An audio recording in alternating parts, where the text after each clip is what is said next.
Senator Mike Lee of Utah. Senator, thanks for joining us today. Thank you, Shannon. You say this has to do with the recess appointments the president has recently made when the Senate wasn't formally here in business. He says he's justified in doing it. Where's the rub? Well, the rub is that the president doesn't get to decide when the Senate is in session.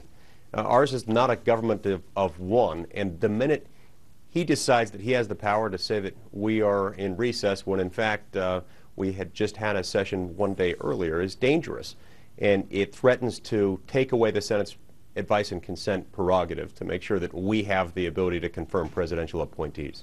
Now, primarily what we've been talking about recent weeks, some appointments to the National Labor Relations Board and also the appointing of Richard Cordray to head up the new Consumer Bureau. You have vowed that you will block other appointees or nominees, and the president has fired back on that, saying basically a senator from Utah has promised to obstruct every appointment I tried to make, and that one senator will gum up the works. Is that your plan? Well, of course, I haven't said that. The president has taken it upon himself to be my spokesman, and those are words I've never uttered. What I have said is that I've been very cooperative up to this point, and I've voted for a lot of the president's nominees with whom I disagree on a variety of policy issues, but that my almost complete cooperation up to this point ends now, and I will start resisting when it comes to reviewing those nominees. I haven't indicated what form that resistance will take, but the president has nonetheless taken it upon himself to tell me what I meant. All right. The administration is relying on guidance from the Department of Justice, from the Office of Legal Counsel, saying that the president can make judgments about the Senate when it is and isn't in business. And basically the letter outlined the fact that what was happening in the Senate was nothing at all. There wasn't real business to be done there. You say that's not the call for the presidents to make. Is it the Senate's? Because still it's being led by Democrat Harry Reid. Who makes the call? Well, the Senate makes the call. We are a coordinate branch of government.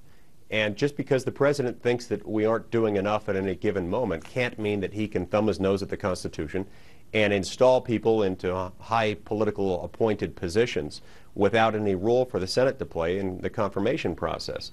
And so we think this is a dangerous precedent, and under the analysis outlined in that 23-page single-space memorandum that you referred to, it's just a short hop to get from where the president is now to the point where he could easily say, using exactly the same analytical framework, that every time the Senate breaks away for the weekend, he can recess appoint someone else.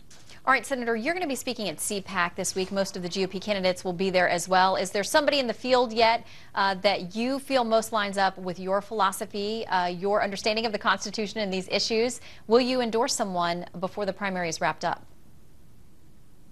I don't think so, Shannon. And, you know, like most Republicans, I'm eager to get behind whoever the Republican nominee is. I think we'll know within the next few months who that person will be, and I'll be anxious to get behind that person once that becomes apparent. All right. Senator Mike Lee of Utah, great to see you today. Thanks for your time. Thank you.